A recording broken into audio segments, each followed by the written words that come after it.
Salut à tous, amis parisiens, supporters du PSG, j'espère que vous avez la pêche. Moi pour ma part, je vais très très bien, je suis super content de vous retrouver pour un nouveau débrief. On va analyser ce choc, cette rencontre qui opposait le Paris Saint-Germain au Bayern Munich. Match qui comptait pour les quarts de finale de Coupe du Monde des clubs. Victoire dans la douleur des hommes de Luis Enrique, 2 buts à 0. Désiré Doué avait ouvert le score à la 78e minute de jeu. Et la 96e, au bout du temps additionnel, Ousmane Dembélé fait le break et grâce à ce succès, le club de la capitale obtient son billet pour le dernier carré de cette Coupe du Monde des clubs. On est qualifié pour les demi-finales et le prochain adversaire des Parisiens sera le Real Madrid. On aura un choc PSG-Real Madrid, les retrouvailles avec Kylian Mbappé. On sait que ces dernières années, il y a eu beaucoup de tensions entre Mbappé, Nasser Al-Khelaifi et le président du Real Madrid, Florentino Pérez, sur le côté extra sportif, hein, sur le côté, sur le plan extra sportif. Donc je pense que ces tensions-là vont peut-être se répercuter un petit peu sur le terrain. Mais en tout cas, j'ai hâte. J'ai vraiment hâte d'assister à ce match et j'espère que le PSG va mettre une petite correction au Real Madrid. Bon, on va parler de ce qui s'est passé durant ce match face à cette équipe bavaroise. Bah écoutez les gars, j'ai pris beaucoup de plaisir à regarder cette rencontre. On a vu deux équipes qui se rendaient coup pour coup. Ça allait d'un but à l'autre. Il y avait beaucoup d'intensité, de vitesse, de percussion sur les côtés. Côté parisien comme côté bavarois. La première période, Paris qui entame bien ce match, qui met tout de suite du pressing, qui met la pression sur la défense du Bayern. On voyait les Bavarois, dès qu'on mettait notre pressing et on sentait dans les relances, c'était quand même compliqué, surtout avec Manuel Neuer qui à une ou deux reprises a fait des relances un peu hasardeuses. Mais le Bayern qui a quand même bien résisté, qui a eu aussi qui a eu beaucoup d'occasions, que ce soit avec le français Michael Olise, Kingsley Coman aussi, notre français, Harry Kane, ils ont eu beaucoup d'occasions, Jamal Musiala également. Heureusement pour nous, on avait un très bon Donnarumma, une défense parisienne aussi solide, Pacho, Marquinhos, comme d'hab. Offensivement, côté parisien, bon, on va dire, on a eu des occasions, mais tu sentais que ça manquait de justesse dans le dernier geste, que ce soit avec Barcola ou avec Désiré Doué. Par moments, c'était un peu trop tendre, tu vois. C'était pas assez méchant, tu vois. On n'était pas assez méchant, pas assez tranchant dans le dernier geste. Des fois, c'était un peu trop facile pour la défense du Bayern et pour inquiéter Manuel Neuer. Donc, ouais, on avait du mal à trouver la faille. Côté bavarois, bah, ils ont failli ouvrir le score juste avant la mi-temps avec le but d'Upamecano, mais le but du défenseur français a été refusé pour une position de hors-jeu. Heureusement pour nous. Donc, à la mi-temps, les deux équipes se neutralisent, 0-0. Deuxième période, c'est pareil, on prend les mêmes, on recommence, hein, ça va d'un but à l'autre. Paris qui tente d'ouvrir le score, ça passe toujours pas. Bayern qui pousse également, mais tu sens que eux aussi, bah, ça commence à être difficile de trouver la solution, de trouver la faille, surtout qu'ils ont perdu Jamal Musiala sur blessure comment dire, à la fin de la première période avec son choc avec Donnarumma. Donc ouais, c'était compliqué, mais voilà, tu sentais que les deux équipes, bah, il y avait de la tension dans l'air. Et il fallait attendre le dernier quart d'heure de ce match pour voir le match basculer avec le but de Désiré Doué à la 78e sur une action côté droit avec João Neves qui a récupéré un ballon assez haut. Le Portugais qui sert à l'entrée de la surface, Désiré Doué qui prend le temps de contrôler et derrière d'enchaîner avec une frappe puissante à caractère. Manuel Neuer est battu et sanctionné 1-0. Le Paris Saint-Germain prend enfin l'avantage. On a eu des occasions, hein, on a eu un paquet, mais ça finit par payer. Paris qui prend l'avantage, 1 but à 0. Et là, bah, le match prend une autre tournure, quelques minutes après le but de Désiré Doué, avec ce carton rouge sur William Pacho. Pacho qui est expulsé suite à une semelle sur Leon Goretzka. Alors, pour moi, autant il y a le carton rouge de Pacho, il est justifié, tu vois. Là, on voit bien, il met une grosse semelle sur le tibia de Goretzka, donc il y a clairement rouge. Par contre, le carton rouge de Lucas Hernandez, je ne comprends pas. À quel moment tu mets un carton rouge pour un coup de coude? Sérieusement. Alors peut-être, c'est vrai que le coup de coude, il était assez rude, mais quand même, tu mets pas un carton rouge pour un coup de coude, quoi. À la limite, un jaune, je veux bien, mais un rouge, non, c'était trop. L'arbitre, il a pété les plombs dans cette fin de match. Il a clairement pété les plombs. Et puis en plus, bon, après, ça va qu'on a marqué un deuxième but à la 96e, au bout du temps additionnel, on a quand même bien souffert, à 10 contre 11, puis aussi, également à 9 contre 11, mais on a réussi à gagner ce match à la 96e grâce à Ousmane Dembélé sur un superbe travail d'Achraf Hakimi sur le côté droit. C'était une contre-attaque parisienne. Hakimi qui arrive à passer devant trois joueurs bavarois. Le travail d'Hakimi, il est juste remarquable, il est juste impressionnant, il est exceptionnel. Hakimi comme je disais, arrive à dribbler trois joueurs bavarois. Il rentre dans la surface et derrière, il centre en retrait pour Ousmane Dembélé qui n'avait plus qu'à ajuster Manuel Neuer d'un plat du pied. Dembélé qui est rentré en cours de match et qui est décisif. 2-0 et on assure la victoire et le billet pour les demi-finales de Coupe du Monde des clubs.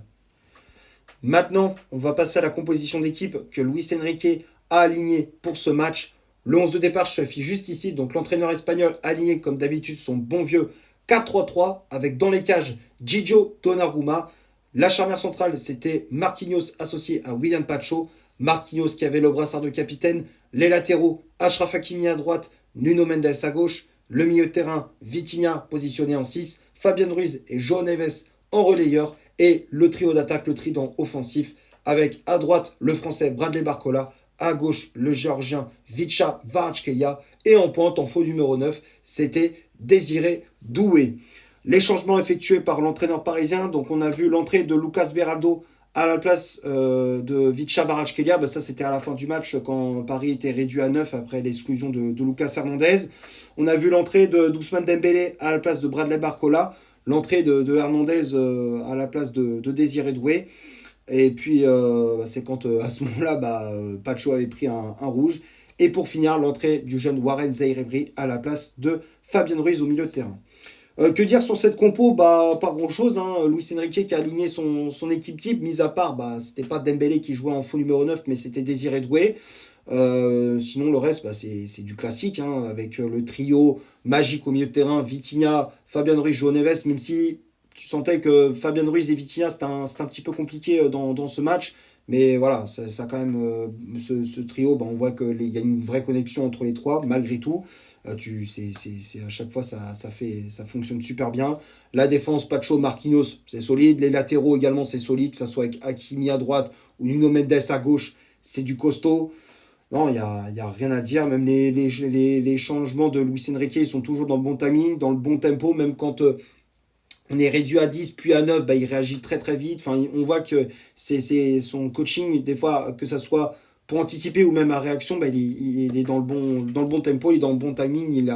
Il attend pas genre qu'on se prenne un but pour justement faire ces changements. Mais tu vois que dès qu'on s'est pris un rouge, automatiquement il fait un changement. Enfin, tu vois qu'il réajuste l'équipe tactiquement dans ce match. Donc non, j'ai rien d'autre à rajouter pour la compo de Luis Enrique. On va passer maintenant du côté des statistiques de cette rencontre. On va commencer par le Paris Saint-Germain. Les Parisiens ont eu 46% de possession balle, 10 tirs réalisés dans le match, dont 5 frappes cadrées, 554 passes réalisées dans le match, de 271 passes réussies, 45 duels gagnés, 12 fautes commises, 5 arrêts effectués par Gigio Donnarumma, 2 centres réalisés dans le match, 0 corner obtenu, 18 tacles réussis.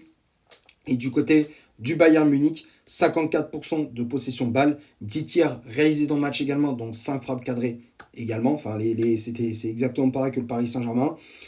406 passes réalisées dans le match, dont 335 passes réussies.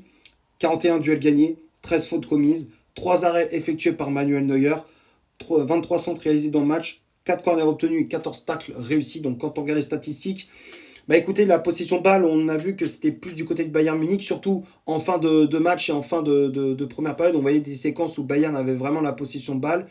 Paris a eu ses séquences comme d'habitude, mais tu vois, c'est pas. Tu sentais que c'était pas de la première à la dernière minute, on avait la possession de balle. Non, tu voyais que c'était très équilibré. Chaque équipe a eu sa séquence de possession. C'était plus à l'avantage du Bayern. En termes d'occasion, c'était très, comme je disais, très équilibré. Ça pouvait basculer d'un côté comme de l'autre. Ça s'est joué à des détails. Donc, voilà, après, bon, j'ai rien d'autre à rajouter pour les stats.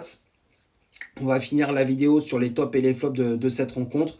Comme d'habitude, je fais les affiches juste ici. Alors, dans les flops, j'ai seulement 2 joueurs, trois.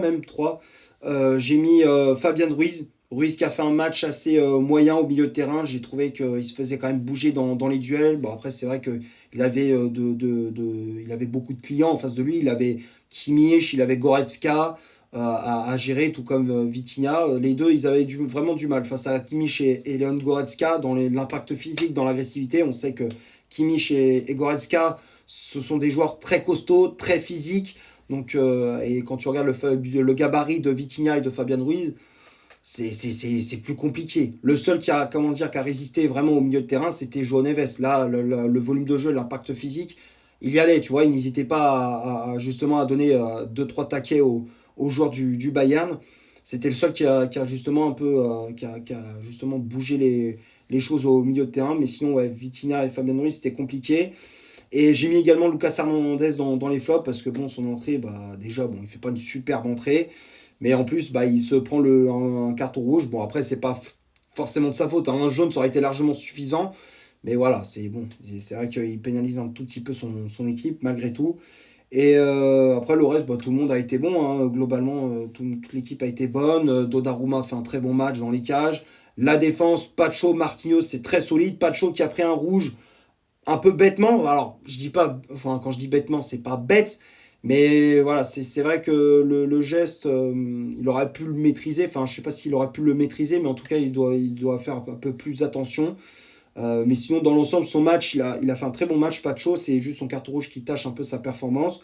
Les latéraux, Hakimi, Mendes, ça bouge pas, même si Mendes a été un peu plus compliqué. En face de lui, il avait Michael Olise, il y a un sacré morceau en face de lui. Michael Olise qui a surtout en première période, a mis en difficulté Nuno Mendes. Après, en deuxième période, c'était beaucoup mieux. Mais voilà. En tout cas, si je devais choisir la performance entre Hakimi et Nuno Mendes, je préfère largement celle d'Achraf Hakimi, qui a été encore une fois monstrueux dans son couloir droit, défensivement très solide. Il a pas bronché devant Kingsley Coman. Offensivement, il a été encore une fois décisif. Il a été passeur décisif sur le but d'Ousmane Dembélé. Il fait beaucoup de différence, de très bons centres. Il n'hésite pas aussi à repiquer dans l'axe quand il y a des espaces qui sont laissés par la défense du Bayern.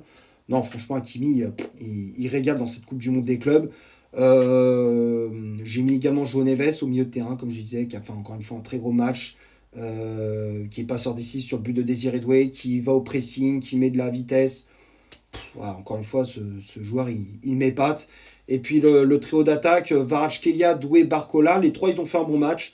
Doué qui a été décisif dans cette fin de rencontre, même si c'était un petit peu compliqué, mais il a quand même fait beaucoup de différence. On voyait que les trois, le trident offensif, il a plutôt bien fonctionné, hein, dans la connexion entre les joueurs.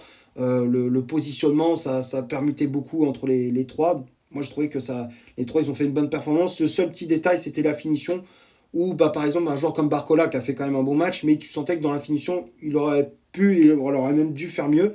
Sur 2-3 face à Neuer, par exemple, Barcola, il aura pu en mettre au moins un duel, un face-à-face au fond des filets. Voilà, malheureusement, Barcola, il était un peu trop tendre sur certaines actions. Et Kvaratskhelia, c'est pareil, tu vois. Kvaratskhelia, autant c'est un super joueur. On a vu encore une fois, il a fait beaucoup de différence dans son couloir. Mais dans la finition, tu vois, dans ce match, il n'était pas assez tranchant, tu vois. C'était pas assez méchant devant Neuer. Mais voilà, malgré tout, les trois attaquants ont fait le job. Et puis les remplaçants, Beraldo, Dembélé, Hernandez, Zaïre Emery. Bon, Hernandez, comme je disais, je l'avais mis dans les flops. Beraldo, il fait une entrée en jeu vite fait correcte. Bon, on n'avait pas grand-chose à signaler pour Beraldo. Dembélé qui a fait une entrée en jeu décisive, comme je disais. Et puis Zaïre Emery qui a fait une bonne entrée au milieu de terrain. Voilà les gars, c'est déjà la fin de cette vidéo. J'espère que le débrief vous aura plu. Si c'est le cas, vous laissez un énorme like. Tu t'abonnes, tu n'hésites pas à me dire dans les commentaires ce que tu as pensé du match et de mon débrief. Partage la vidéo sur tes réseaux sociaux. N'hésite pas à faire un tour sur mon compte Instagram. Je te l'affiche juste ici. Et d'ici là, portez-vous bien. On se retrouve pour une prochaine vidéo. Ciao et allez Paris.